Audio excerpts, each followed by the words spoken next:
सुनो बे बिल्लू, अपने ससुर की जेब से पैसे निकालोगे तो पैसे देंगे। हैं? और हरामी हो, आधे दोगे? ठीक है फिर। सुनो यार जाने मन, तुमको अपने पापा के जेब से पैसे चुराने हैं। नहीं नहीं नहीं, मैं नहीं चुराऊंगी। अगर तुम नहीं चुराओगे हम तुमसे बात नहीं करेंगे, ठीक है जाओ। अरे नाराज ना होइए, मैं चुरा लूंगी, सुनिए तो।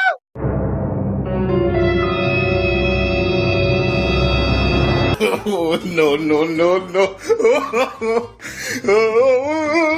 अच्छा, वेरी गुड। 3 हिस्से लगाना मालिक, ठीक है ये लो। और मेरा हिस्सा? अरे मेरा हिस्सा तो दे दीजिए, सुनिए तो। अरे